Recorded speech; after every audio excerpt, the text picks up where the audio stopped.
ሰላም የፕራክቲካል ድሪም ተከታታዮች አሁን የምናየው ስለ ኢሮፒያን ኮሎኒያል ኢምፓየርስ ኢን ኤዥያ የሚለውን የዩኒት 6 የግሬድ 11 ሂስትሪ ቀጣዩን ፓርት ነው ማለት ነውና ምን ይላል? in the 15th and 16th century no large colonial empires were established in the east which is India, China, Japan and South East Asia በ15 እና በ16ኛው ክፍለ ዘመን ኤዥያዎች በማንም ኮሎኒ ውስጥ አልነበሩም።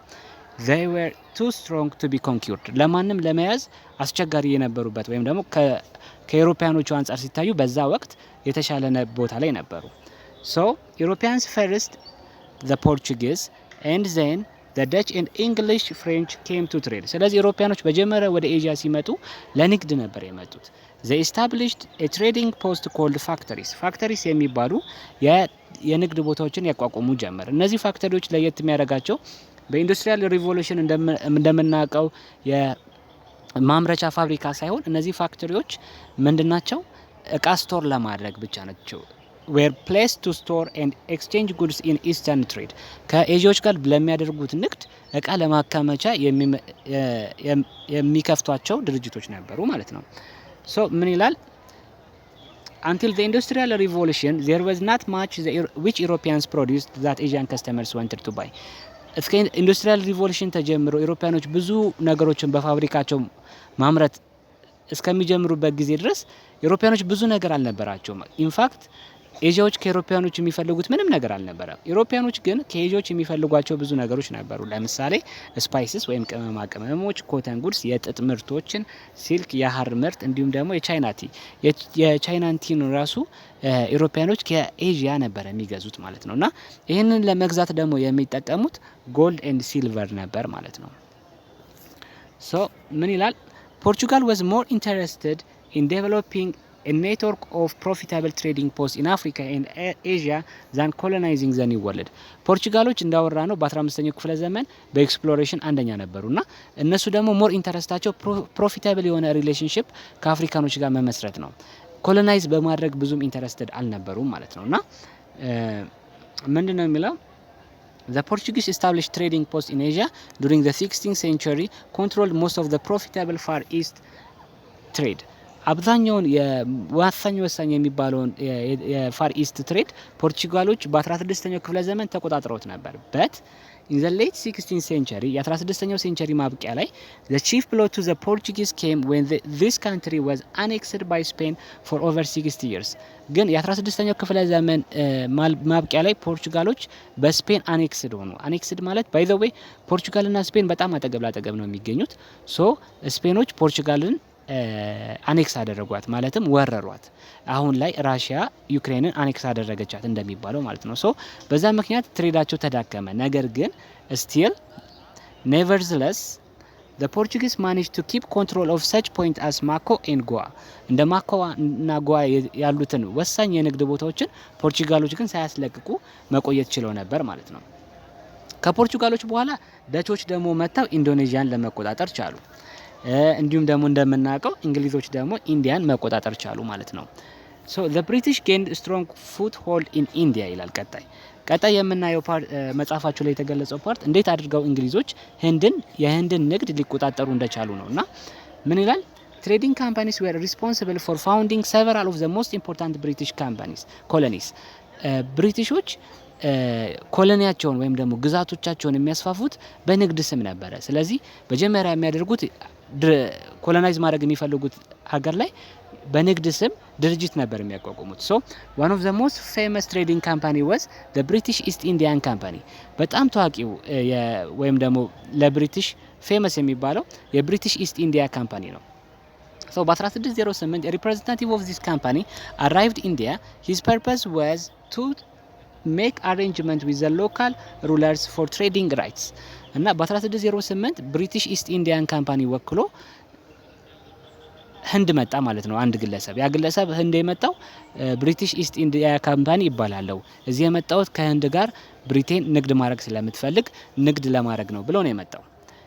by the later 17th century however the British East India Company controlled most of the trade in northern India. ግን የ17ኛው ክፍለ ዘመን ማለቂያ ላይ ኦልሞስት የህንድ ላይ ያለው ንግድ እንዳለ በብሪቲሾች ቁጥጥር ስር ነበር ማለት ነው እና ኢቨን ቦምቤ ላይ የፕሬዘንት ሙምባይ የምትባለው ቦታ ላይ በጣም ከባድ የሆነ የንግድ ቁጥጥር ያደርጉ ነበር እነማን ብሪቲሾች።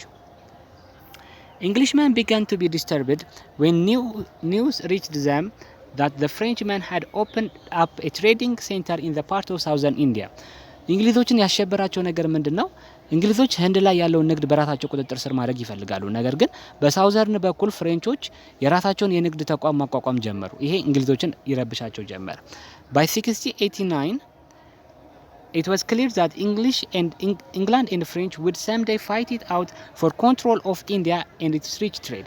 በ1689 ፈረንሳዮችም ሳውዝ ላይ እየተስፋፉ ነበር።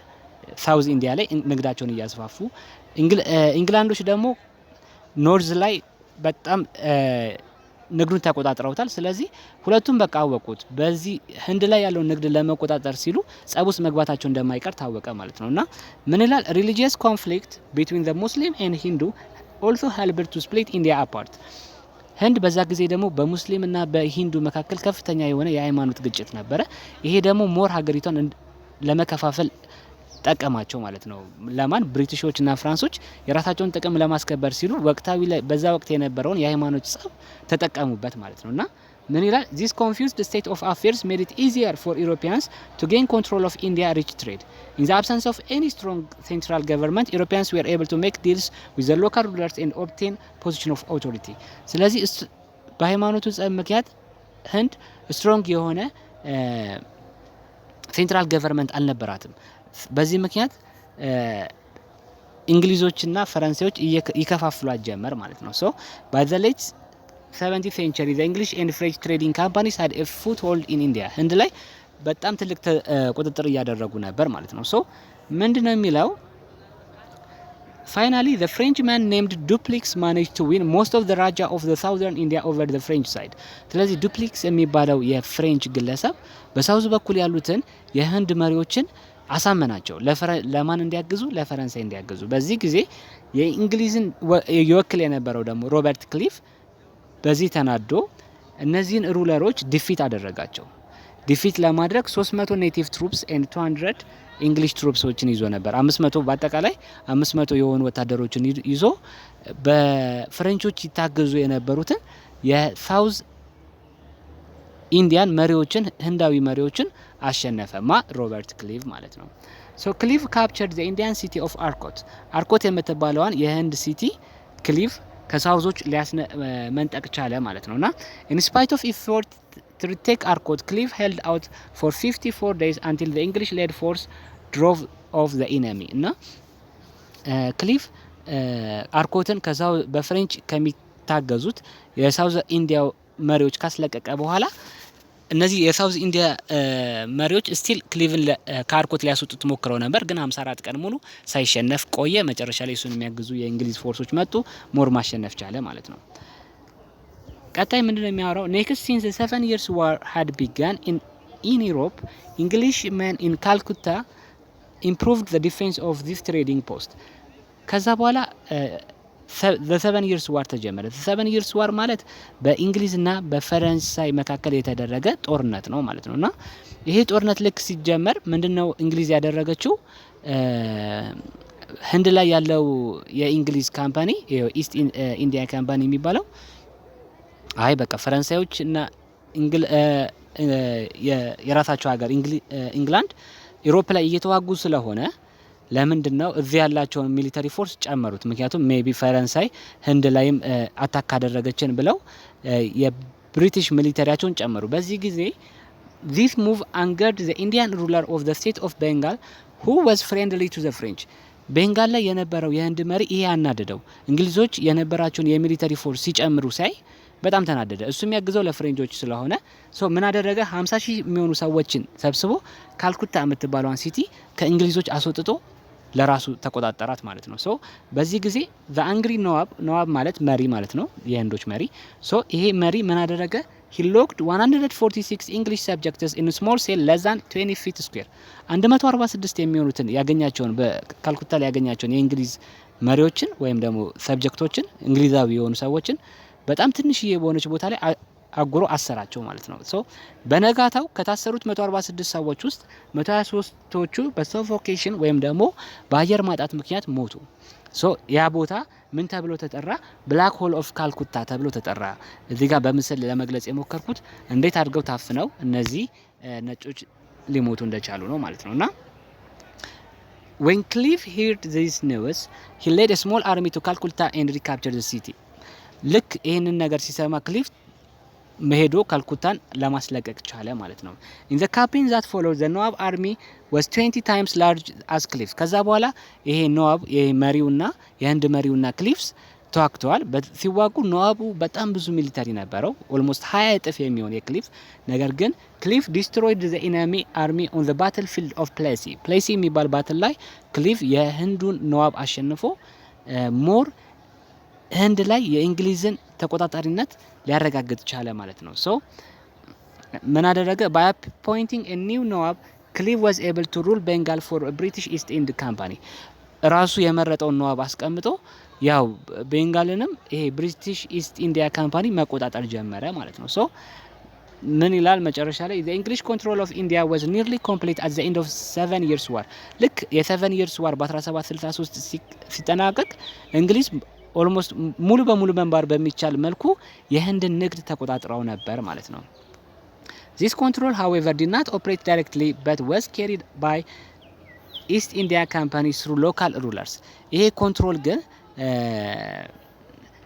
እንግሊዞች ህንድን ስትቆጣጠር ቀጥታ በነጮች ሳይሆን በራሳቸው ሰዎች በኩል አርጋ ነበር እንግሊዝ ህንዶችን የምትቆጣጠራቸው። ይሄ መንገድ ምን ይባላል? ኢምፔሪያሊዝም ይባላል። በኋላ የምናየው ነገር ይሆናል።